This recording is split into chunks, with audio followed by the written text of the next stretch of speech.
Eddie Chavez, Ruben Nava,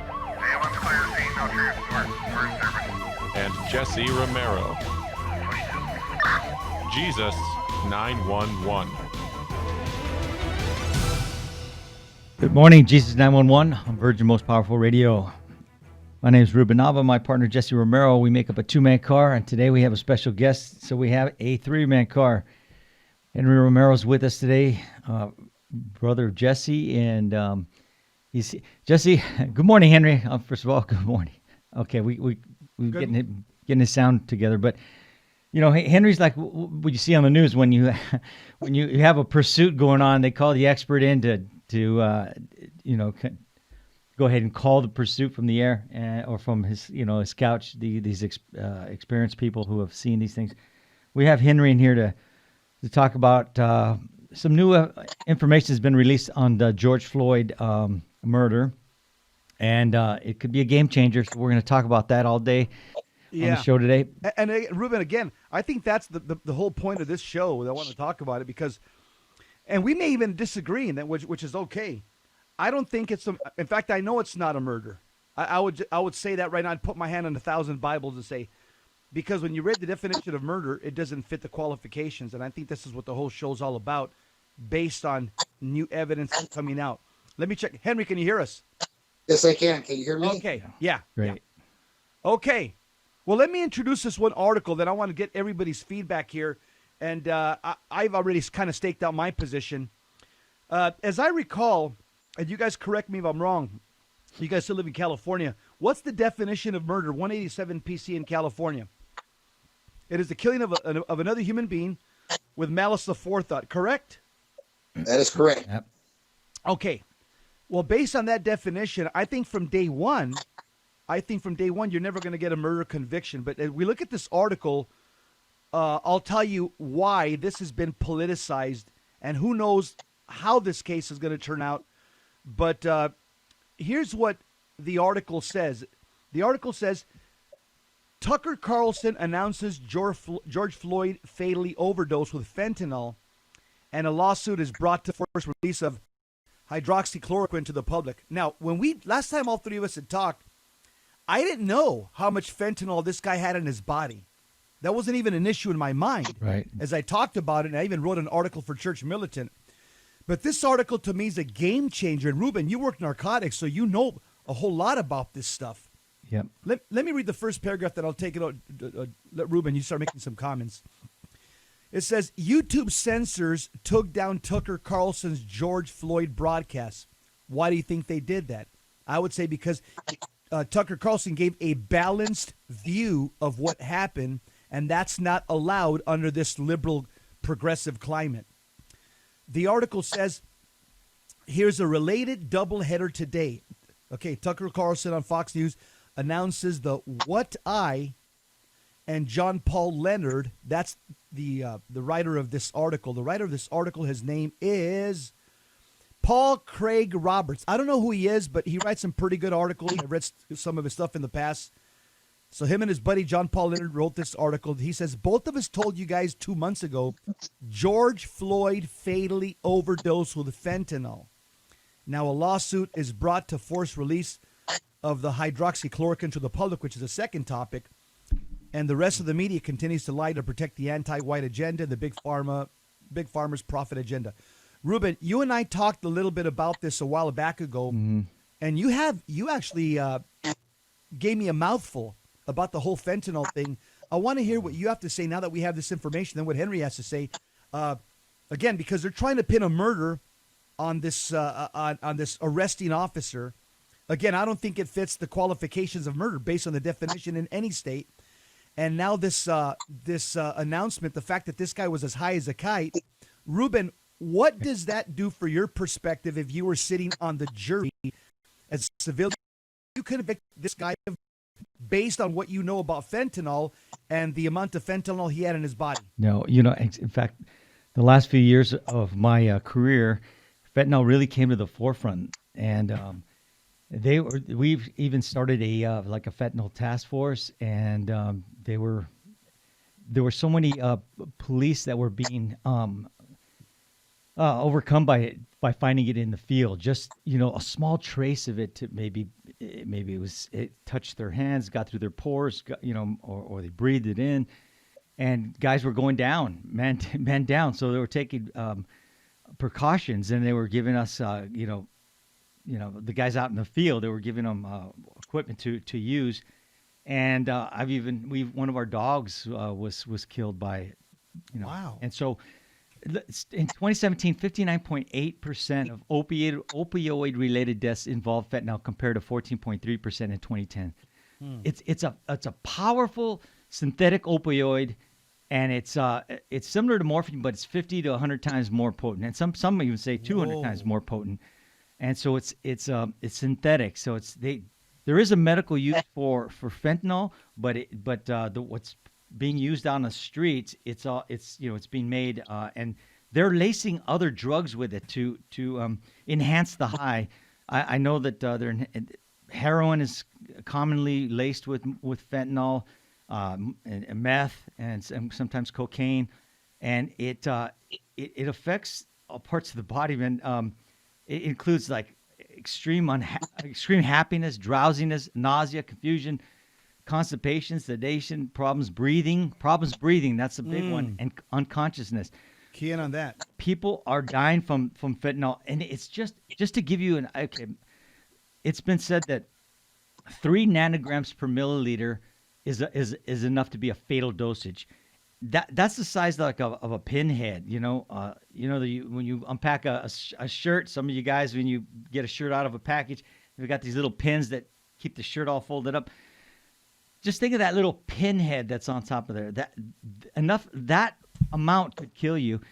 George Floyd, in the toxicology report, revealed that he had 11 nanograms per milliliter, which is almost 4 times what would kill a person. So So when you see that, plus he had methamphetamine in his system, and when you see him on the videos that were released, and we'll get into that, you see that he was already dying. He was already going through this, downward spiral before the police even contacted him, before they even took him to the ground. So this is a game changer. The way he had been using drugs in the amount that he had in his system, in my opinion, irregardless of what the police did, if they even ever contacted him, this guy was on a spiraling downhill and may have even died without any police intervention. So, Ruben, let me ask you a question, then turn it over to Henry. Ruben, do you believe also that the fact that the Attorney General he's a winner. didn't want to release the entire video? It wasn't released until recently. Keith Ellison, the Minnesota's Attorney General. Do you believe that him withholding the video, and now that we've seen all of it, because I know you have, I'm going to ask Henry also, we've seen all of it, do you believe that once again, this is going to be a game changer for the jury, because he was clearly passively resisting from the very first second they contacted him? Yeah, it really is. It's exculpatory evidence. It was going to have to be released in court, but Keith Ellison, the Attorney General, he used to be a congressman. He's from Minnesota. He's the Attorney General now, and he has aspirations to move up politically. So he wants to be president. He's tight with the Obamas, and he even admitted that he kept the video from the public so that he could it would garner him favor in a prosecution to bring charges against these. He's trying to change he doesn't want the people to see this. He wants the outrage to, proliferate to when you're cooking your carne asada, you want to put the spices on, you let them marinate. He wanted the people to marinate in this outrage before this ever even was brought to our attention. And it did happen. He got his wish. Yes, he did. Henry, so let's go. Let me ask you a couple of questions. Do you believe that the fact that now we know the fact that George Floyd was under the influence of fentanyl, not speaking as law enforcement, but speaking as a juror called in, and seeing that this he had toxic amounts of fentanyl to kill him, to cause a heart attack, to cause him to stop breathing. That's the first question. Would that be a game changer for you as a juror? Second question, now that you've seen the entire video of the arrest, do you believe, again, that's going to be exculpatory evidence for at least 3 of the officers, who they're all, if I'm not talking about the actual arresting officer, I forget his name, Chauvin. But the other 3, the other 3 rookies that were there basically following their training officer, do you believe that the entire video now paints a different picture, and there probably wouldn't have been riots had people been allowed to see the whole thing from beginning to end? So those are the 2 questions. Again, let's go back real quickly, guys, and look at what is the narrative that the riots were used. The BLM used the initial video basically to indicate that the police again unjustly killed a black man, and that 8-minute video that shows, or 9-minute video that shows where these guys got his knee on his, and him screaming, I can't breathe, I can't breathe. If you just look at that video in and of itself, you're right. BLM, they have probably, it looks awful. It does look. Yeah, the optics are awful. Yeah. All right. Hold on. Go ahead. We'll be right back. We're going to keep getting into this. You want to hear the rest of this. We'll be right back on Jesus 911.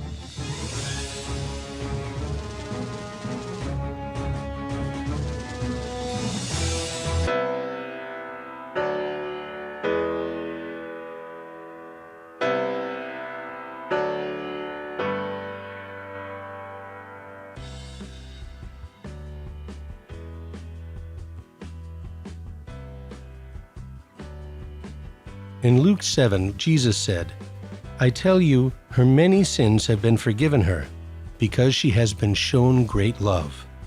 According to St. John of the Cross, Christians should always remember that the value of their good works is not based on number and excellence. Their value is based on the love for God that prompts them to do the works. May we always be motivated by true love for God, and not worry so much about what we do, but why we do it.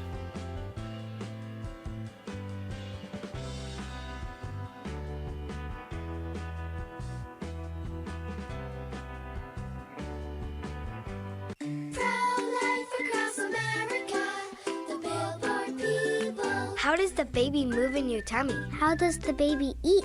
Can the baby hear me?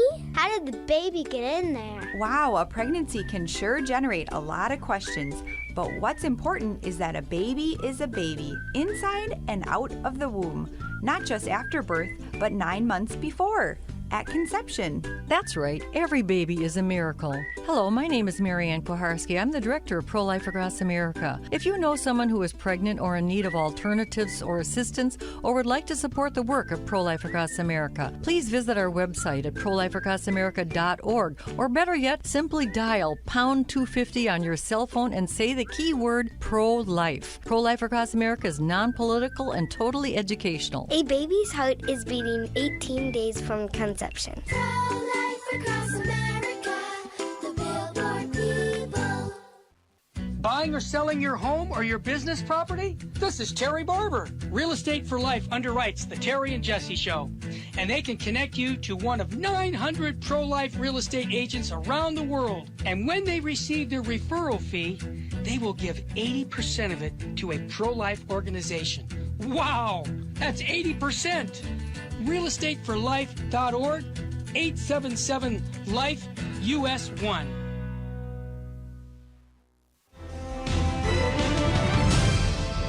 Now, back to Jesus 911. If this call is not an emergency, dial 888-526-2151. Jesus 911. We got a 3-man car today.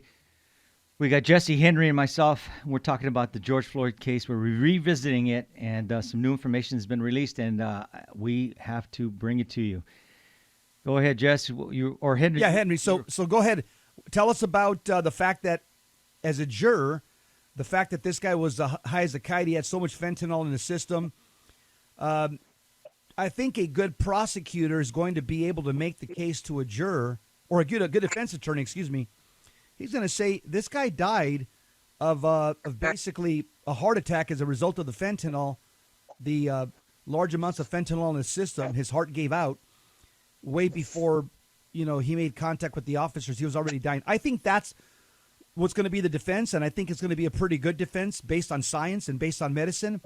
And also, the second question is, now that we've seen the entire video, I'm looking at these cops. They were treating him with kid gloves from the very beginning. No punches were thrown, no arms twist, nothing. They were treating him literally. With kid gloves, like if he was glass or something made out of glass. So, what say you about those 2 points? Well, again, like I said, that's the problem with forming opinions just based on limited information, which is what the whole BLM movement based their whole whole movement about. Was that, one, there is systemic racism. Two, the cops were racist and they intentionally killed George Floyd. The videos when they come out, they are exculpatory in the sense that they actually show a lot more. They show the incident from beginning to end. And you are correct. Remember that use of force is never pretty, but use of force is, again, something that it's reactionary for police officers. We use force based on how the other person is reacting. And the guy, you're right, he was passively resisting in the sense that he didn't want to get in the car. They were trying to get him in the car. He didn't want to put his feet in, doing everything that he could have done. And again, if you look at how he was responding on that videotape, like Ruben said, very clearly, he's showing signs of impairment. In fact, the call came out that the guy looks like he's high on something. If you remember, the guy that made the call made that initial assessment, and he's a civilian. So based on even a civilian's, he makes the initial assessment that the guy's on something because he's not acting right. And sure enough, the impairment is very, very obvious once you start seeing the video. He's having a hard time grasping simple commands. He's argumentative in a sense. He's not thinking clearly. If you notice that the other two people that were in the car, very, very responsive to the police officers. They did everything that the police officers asked of them.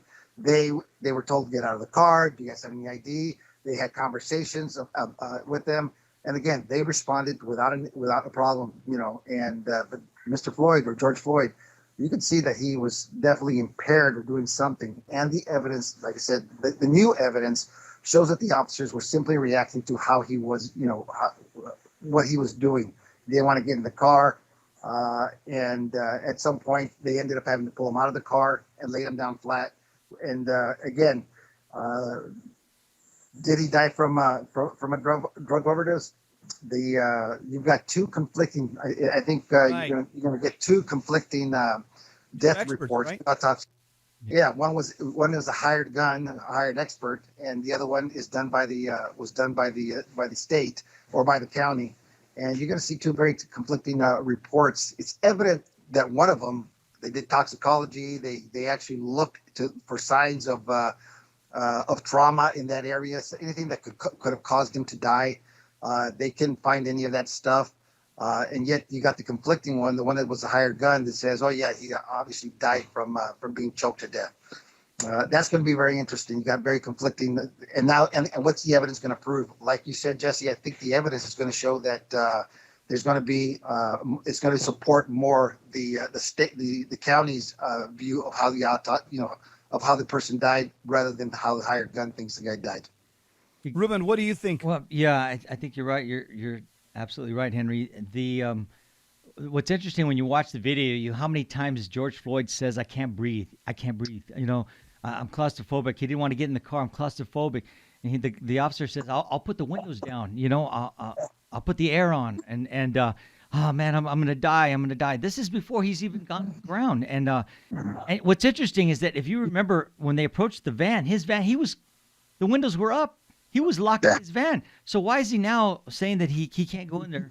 It's because he's impaired, and he's he's not speaking rationally. He starts calling for his mama. His mom's been deceased for a couple of years, I guess. And then even one of the officers, when he pulls him out of the car and he's has him on the sidewalk, he even asks him, "What are you on?" He realizes there's Right. this guy's not something wrong with this guy, and he notices that there's foam around his mouth.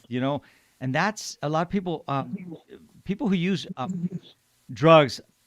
What it is, it's a physical symptom, and it occurs when there's an excess amount of saliva mixes with air and gases to create this foam. So frothy saliva it's a rare symptom. When you see it, you should be concerned and immediately call, a doctor or get some medical assistance, which the officers did. In fact, they were already, they had already called twice for medical assistance before he even went to the ground. I think all three of us have seen frothy mouths in the field before, and every time you see that frothy mouth, it concerns you because he's on something or she's on something, and it's going to be a fight to get them to even respond to you in some sort of form. You got to also remember what the guys were doing. George Floyd was conditioning the cops. Ever hear the old adage of crying wolf? Mm-hmm. And he was crying wolf the entire time. Yeah. I can't breathe. I'm claustrophobic. I can't breathe. They put him down on the ground. I can't breathe. The cops he conditioned the cops to not believe him because that's what he was screaming the entire time. I can't breathe. I can't breathe. Right. So there's a lot there's a lot to say that again, we react to how suspects react to us. But in this case, he started conditioning the cops really early on in this incident. I can't breathe. And they're going, "You're standing up. There's nothing wrong with you." So you hear "I can't breathe" now. He's lying down. The cops are thinking he's just saying the same thing. He actually says, "Put me on the ground." When they start putting him in the car, the other guy, one of the officers, goes to the other side to help pull him through. And I just want to go to the ground. I just want to be on the ground. And so they put him on the ground. Yeah, they appease him. They do exactly what he asked of them. Right. And so if they realize that he's in distress, and so excess movement, fighting is gonna acerbate the situation. So, in my opinion, and this could be,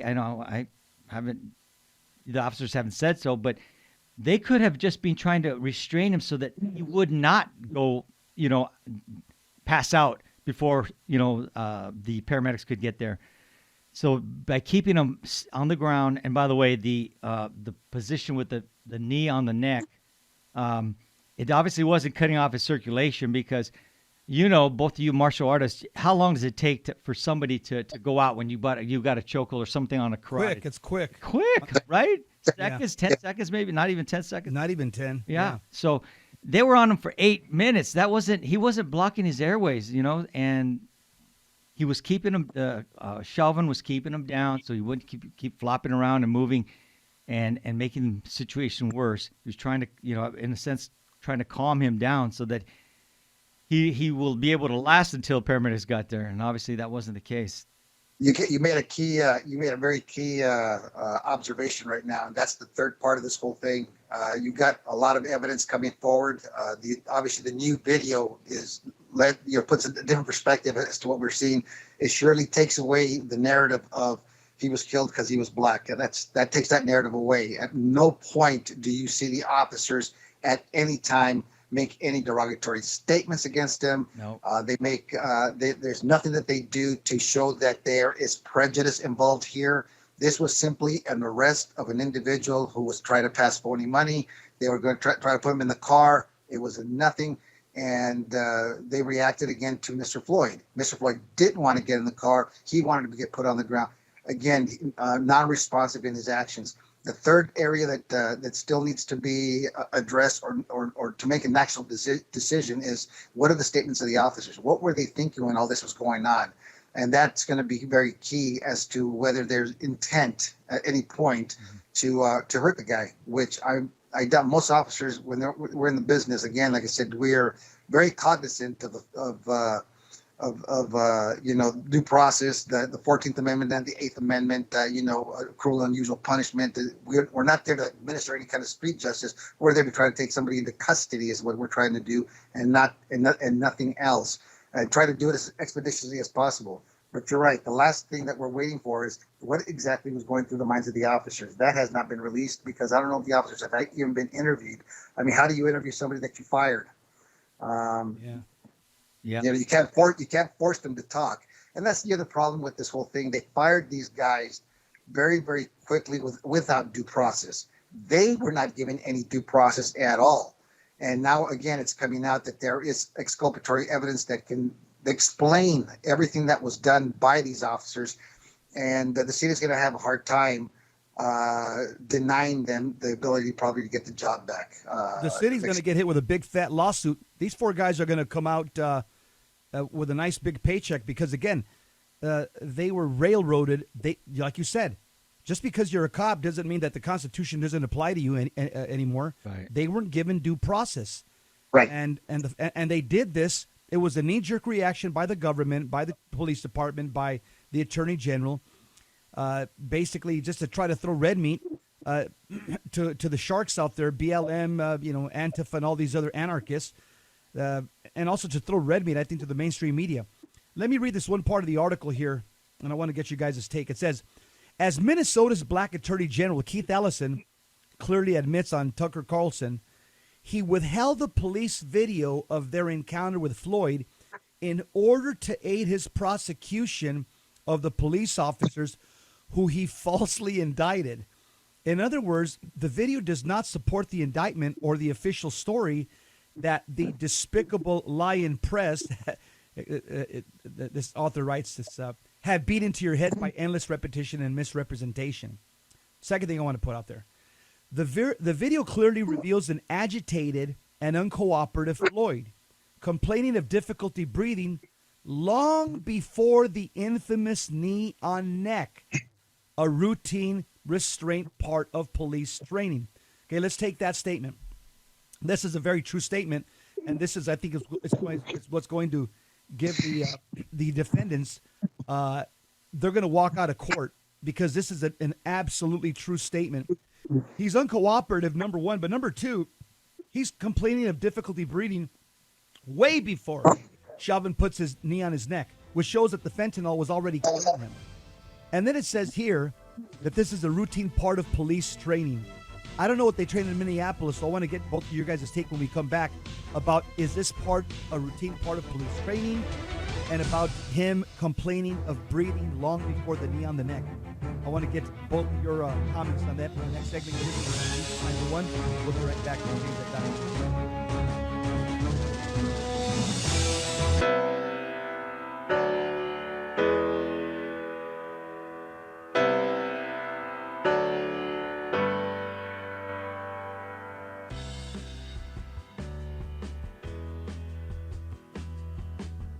Hi, this is Jesse Romero from the Terry and Jesse Show, also from Jesus 911.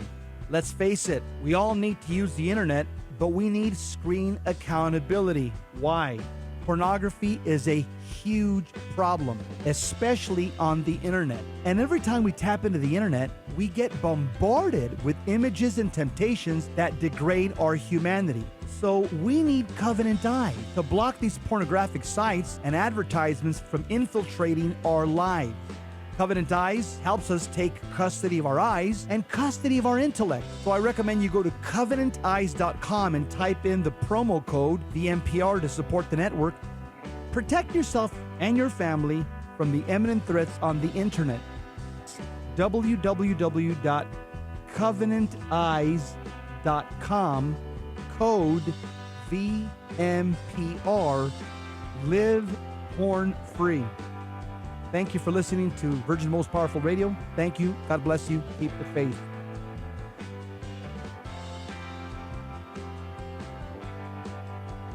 This is Terry Barber. I want to thank you for supporting Virgin Most Powerful Radio. And here's an easy way to support us by going to smile.amazon.com and type in Catholic Resource Center or Virgin Most Powerful Radio. And when you log in your Amazon account and you purchase products, a portion of it will go right back in supporting Virgin Most Powerful Radio. And it doesn't cost you a dime. I want to thank you ahead of time because that supports us year-round. May God bless you and your family. Buying or selling your home or your business property? This is Terry Barber. Real Estate for Life underwrites the Terry and Jesse Show. And they can connect you to one of 900 pro-life real estate agents around the world. And when they receive their referral fee, they will give 80% of it to a pro-life organization. Wow, that's 80%. realestateforlife.org, 877-LIFE-US1.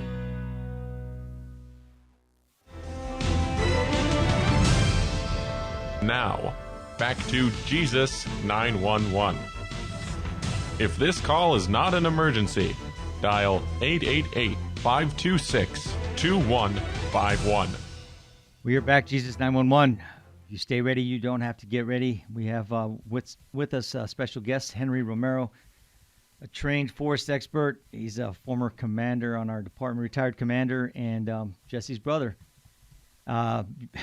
Jesse, just a lot of people are commenting on, and Henry, we're commenting on your other brother, Johnny, who did a tremendous job out there in Ventura, speaking on behalf of trying to bring the Saint Junipero statue back. So yeah, Johnny's out there. He's fighting against these anarchists that are trying to destroy statues. So I'm proud of my brother Johnny. He's out there standing up for the Catholic Church, putting his neck on the line as he usually does. Mm-hmm. Okay, so Jesse, you were commenting that these guys are going to walk. Well, I'm not. I'm saying, Ruben, three out of the 4 are going to walk. Okay, there is no way that anybody on planet Earth is going to convict the 3 rookie cops of first, because remember, they're overcharging them. They're being charged. They're overcharging them. They're not going to get convicted of first or second degree murder, the 3 rookie cops. And so once you got a hung jury, we're not going to get a conviction. They're going to walk. Chauvin's another case. I think they're going to make a political scapegoat of him, but you're not going to get a first degree. Even I just looked at Minnesota. He's been charged with second degree. Okay. They're not even going to get a second degree murder, in my opinion, Ruben. Well, and I'm not a betting man, but I'll tell you, because I just looked it up right now. Let's see, what is second degree murder? Okay, according to Minneapolis law, it says here, according to Minnesota law, murder in the 3rd degree, which is he's been charged with. That's second. What they initially got charged with, and they upped it. Okay, so it says it got both definitions. Murder in the 3rd degree is committed when there isn't intent or premeditation. Mm-hmm. A typical use of the 3rd degree murder charge would be used against a person who fired a gun into a crowd or drove through a crowded sidewalk. It says here, whoever without intent to affect the death of another person causes the death of another by perpetrating an act eminently dangerous to others and evincing a depraved mind. So they're going to have to prove that that Chauvin had a depraved mind, because that's part of the statute. Without regard for human life is guilty of murder in the 3rd degree. So you're going to have to prove that he had a depraved mind, which means he had a mind that was so evil that he wanted to kill a black man that day. Now, the rest of the rest of the statute, you can argue, somebody died without intent, at the hands of another. I just find it's going to be very difficult to prove, number one, that he had a depraved mind, and number two, I think a good lawyer is going to be able to prove to the jury this guy died of fentanyl. He was already complaining that he couldn't breathe. He didn't die at the hands of Chauvin. And furthermore, you can't convict my client of 3rd degree murder because he doesn't have a depraved mind. He's been a cop for 19 years. Jess, do you have the 2nd degree? Because that's what they upped it to second. Murder, yeah. 2nd degree murder. It says a person can be convicted of manslaughter in the 2nd degree if they can prove one of 5 means stated in Minnesota law. One of 5 means. And here, so here's the 5 means. It was pull them up. It wasn't manslaughter, right, Henry? They had it says degree. It says murder. Well, I'm looking at Minnesota statute. It says manslaughter in the 2nd degree. Okay. I just clicked on it. That's what it says. This: a person who causes the death of another by any of the following means is guilty of manslaughter in the 2nd degree. Number 1, by the person's culpable negligence whereby the person creates an unreasonable risk and conscientiously takes chances of causing death or great bodily harm to another. Okay, that's going to be argued. That's a possibility. 2, by shooting another with a firearm or other dangerous weapon as a result of negligently believing the other to be a deer or other animal. Doesn't apply. 3, by setting a spring gun, pitfall, deadfall, snare, or other like dangerous weapon or device. Doesn't apply.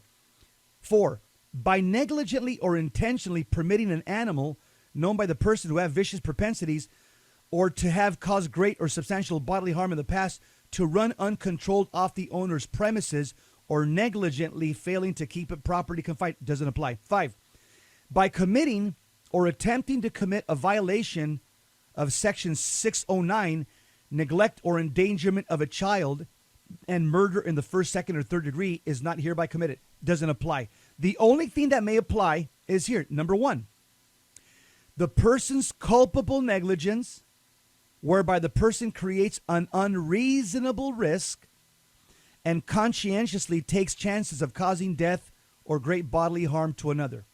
That's going to be argued. Okay. Did Chauvin cause an unreasonable risk?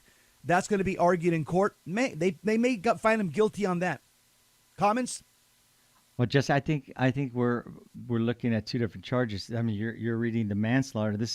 He's actually being charged with murder in the second degree. I think that's what they call it there. It's called manslaughter in the second degree. No, that's a separate charge. That's a whole different, penal code section. Okay, Just I'm like going to look at murder in the same state. Right. But keep on talking. I'll look for murder. So it's causing the death of someone without intent to affect the death of any person while committing or attempting to commit a felony. You have it there? Well, it's right here in the article. Okay. Without attempting to commit a felony offense, or attempting to commit a felony offense. So, like if Chauvin was trying to commit,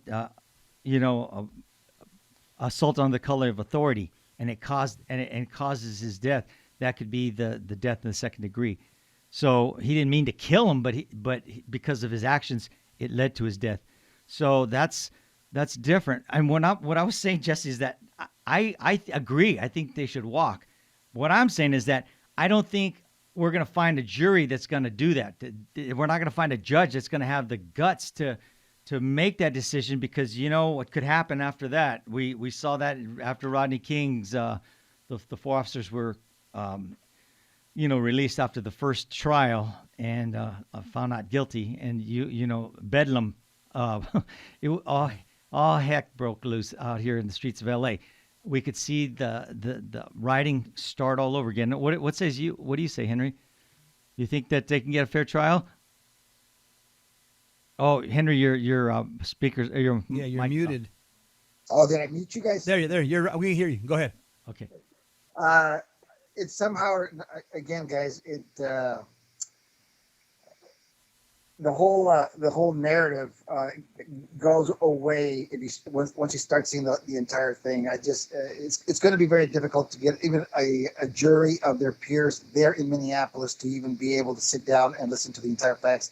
I venture to say that if I were the attorneys, I would petition for a change of venue. Oh, absolutely. That's the first thing.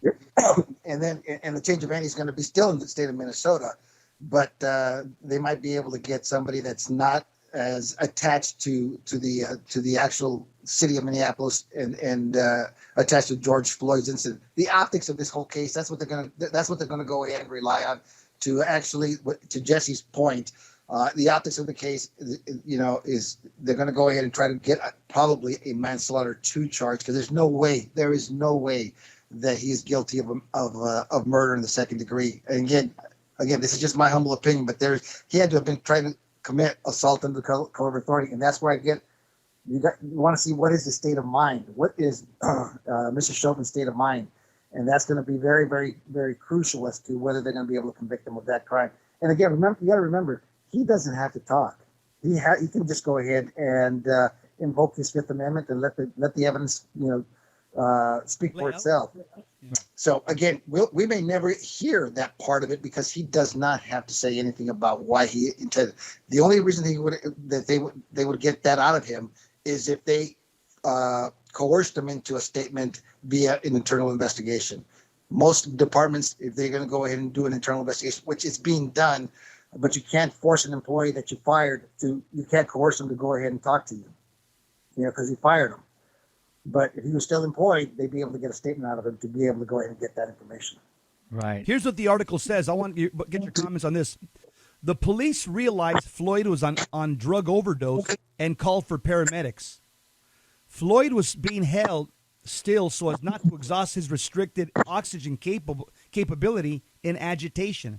So that's what they're saying. That's why they held him down, so he wouldn't exhaust his oxygen capability in agitation. Floyd died because the ambulance did not get there in time. When the top law enforcement officials in Minneapolis withholds exculpatory evidence in order to frame and convict innocent policemen and law enforcement officials, and the law enforcement official is black and the police are white, it puts a different color on the lies we have been told. Obviously, this guy's a conservative writing the article. I'm just reading it. But he makes a good point. The cops called for paramedics. So once again, there's no intent to go, today, we're all a bunch of white cops. Let's go and kill a black guy today. Nope. These guys were treating him with kids' gloves. These guys didn't soften him up or put their hands on him or punch him in the ribs. They call the paramedics, and I'm sure they're going to say this in court, and it sounds reasonable to me, that they were holding him down so that he would not exhaust his restricted oxygen capability in agitation. Now, I don't know if there's any medical basis to that, but I'm sure that's going to be argued in court. What do you guys say? Per his request. Per his request. I said per his request. Yeah. Oh, did he request it? No. No, he didn't request it, right? You know what? What I found interesting is that. Oh, he did, Ruben. He did say, "Take me out of the car." Oh, yeah, he did. Okay. Yeah, he did. Yeah, you're right, Henry. He did. He didn't want to. He did say, "Take me out of the car," and he wanted to go on the ground. Yeah. See, again, all these things. When a jury's sitting and they're unbiased, and they read the first and second degree murder charges, they're going to say, "This prosecutor is overcharging. This is crazy. This doesn't apply to this case." Go ahead, Ruben. I was just going to say, what's key is the first the autopsy. We got to get into that. We'll talk about what the state autopsy said, as opposed to the hired gun, like Henry called him. Someone that was brought in outside. Not that doesn't have credentials, but he's being paid. So that's a whole different story. Be right back.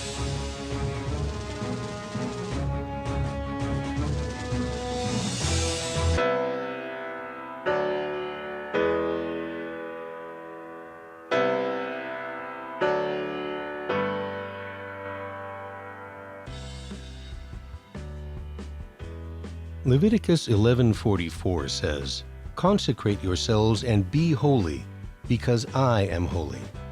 St. Vincent Pallotti said, "You must be holy in the way God asks you to be holy."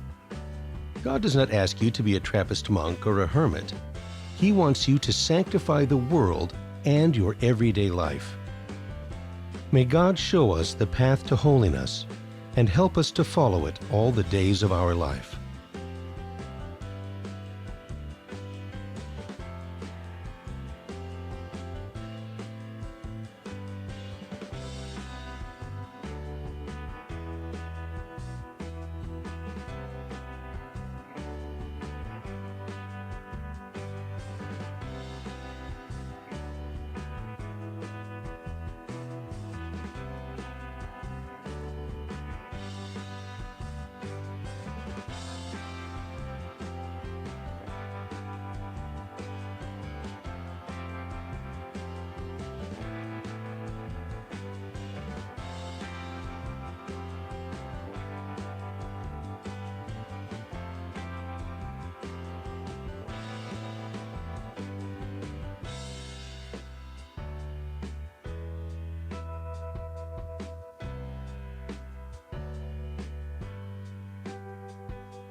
Buying or selling your home or your business property? This is Terry Barber. Real Estate for Life underwrites the Terry and Jesse Show, and they can connect you to one of 900 pro-life real estate agents around the world. And when they receive their referral fee, they will give 80% of it to a pro-life organization.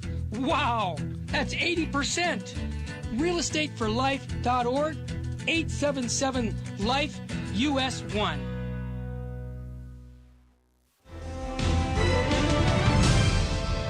Now, back to Jesus 911. If this call is not an emergency, dial 888-526-2151.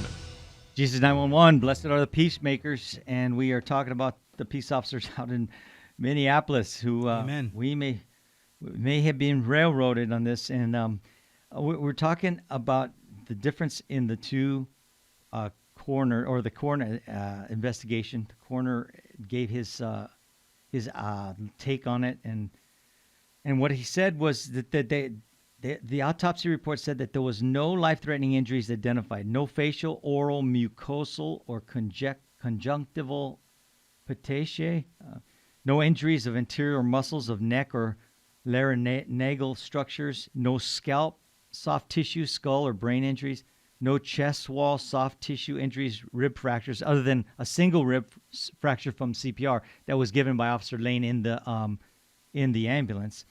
No vertebral column injuries or visceral injuries.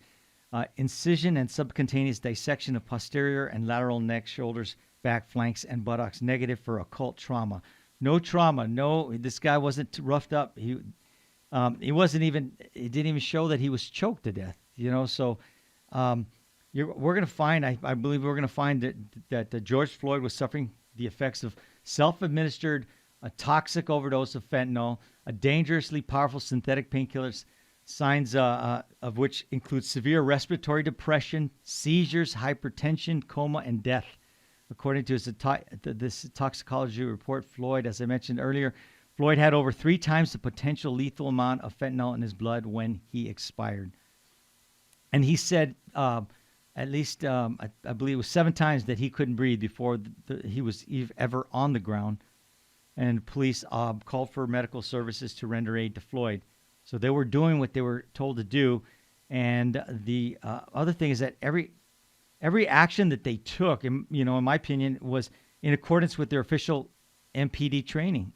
And we're learning because the first time we spoke, Henry and Jesse, we didn't have that in our arsenal of putting our knee on the neck, but they do. So which set forth the procedures police officers are to use in dealing with the suspect who appears to be suffering excited delirium.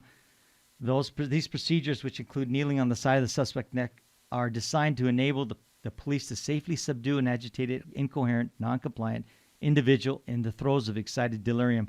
And real quickly, we know people die of excited delirium all the time, in custody, and some of the signs of the excited delirium may include, and you'll notice when I read the list of some of these symptoms, you could see that happening with George Floyd. He was, these were coming out when he was contacting the police. Paranoia. He was paranoid to get in the car, right? He was afraid he was going to die. He even said that, I'm going to die. Disorientation, disassociation, aggressiveness and combativeness, a fast heartbeat, hallucination, profuse sweating.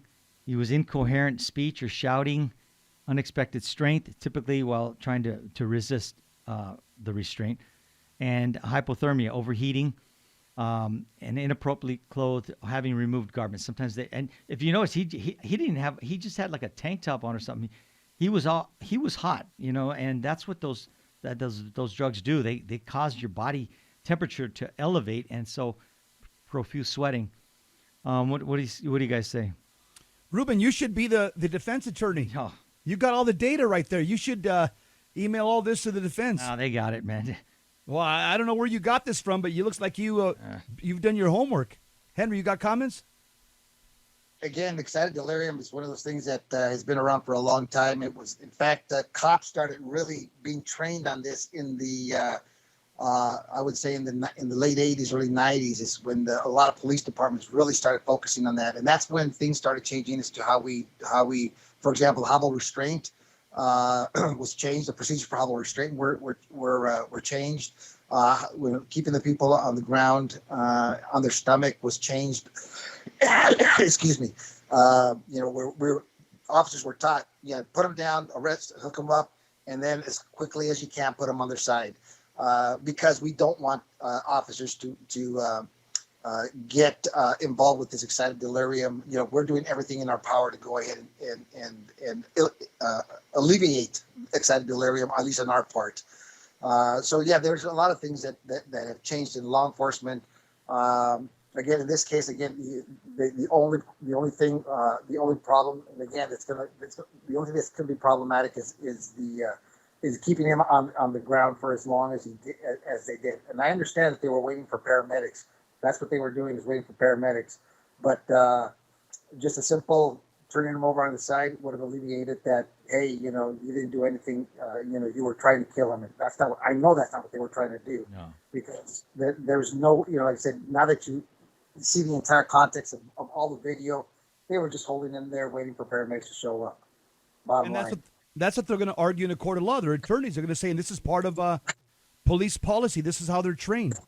Now, the only thing that I would say, I know that all the training that I've ever received, we're taught in Los Angeles that you stay away from the windpipe, what's called, in medical terms, a trachea, or the windpipe in colloquial terms. That's what you stay away from. That's why they say don't put an arm bar, because it goes across the trachea, the windpipe. That's a very dangerous move. But according to Ruben just read their policy, this is allowed for them to do it, and it wasn't across the trachea. It wasn't across the windpipe. It was on the side of the neck. And so I'm just saying, Floyd is going to say, this is the way. Chauvin is going to say, this is the way I was trained. His attorney's going to say, here's the manual. Here, he's a training officer. Here's what he's following. Right. This guy said, take me out of the car. They took him out of the car. They accommodated him. They called paramedics. They're waiting for him. I'm just going to tell you, the more you see this, the more you see that these cops really bent over backwards for this guy and treated the guy with kid gloves. For anybody to say, we're going to charge all 4 officers with first or second degree murder. What have you been smoking? What planet are you in? These guys did everything according to their training. The more and more I see, and I'm just saying, if you're a juror and you have the documents in front of you of police procedure and you watch the unedited video, you're not going to get a guilty conviction of Chauvin. That's all I'm saying. Comment, Ruben? They shouldn't get a guilty conviction, whether they will or not, to make a statement in politics. But this is going to drag on. This is not going to happen before the elections. This is going to go on for months, maybe even a year or two. So we'll see what happens. But I don't see that the liberals on this BLMs and those Antifa that are. I just don't see their mind changing when they see the video. They're not even thinking like that. They're just hell bent on destruction and overthrowing the government. And this is not about George Floyd anymore. So they won't even have an open mind to look at this and say, "Oh yeah, you guys are right on Jesus 911." That's not going to happen. I don't think. It would be nice, but I'm not that hopeful for this younger generation. It reminds me a lot of the Michael Brown case. Mm-hmm. Do you remember the Michael Brown case? Ferguson. Yeah, but tell the audience, give us up to speed. Just again, Michael Brown was walking in the middle of the street, and the officer, just told him get out of the middle of the street. Michael Brown refused to.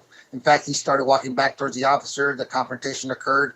There is evidence that now supports the officer's contention that there was a fight in the radio car, and that and Michael Brown ended up getting shot while assaulting the officer. Michael Brown was on top of him.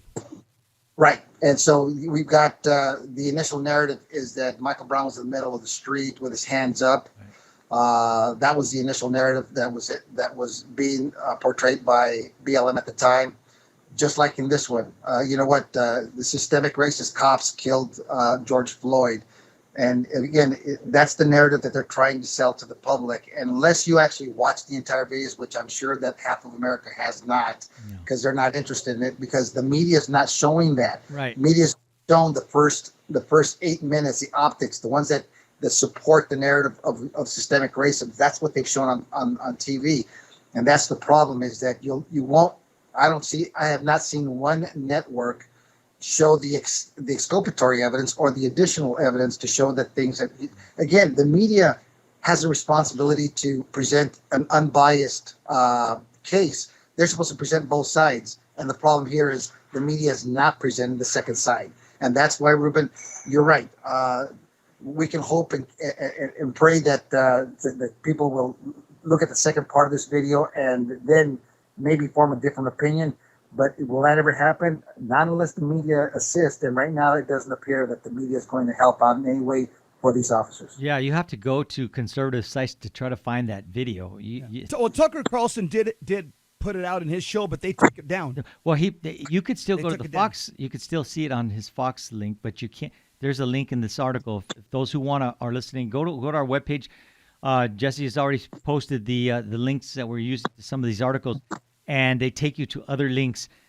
Tucker's show you could see it, but when they always rebroadcast a little portion of it on YouTube, that's what's been taken down, because YouTube is censoring the conservative movement. The doctors that were talking about hydroxychloroquine and all this other stuff, they're being censored. So that was taken down, and it's not surprising. You know, they're trying to dictate what people hear. They want to control the narrative, and it's unfortunate. The journalists are no longer journalists. They're just another arm of the Democratic Party. Yeah, they're advocates. It's an advocacy group.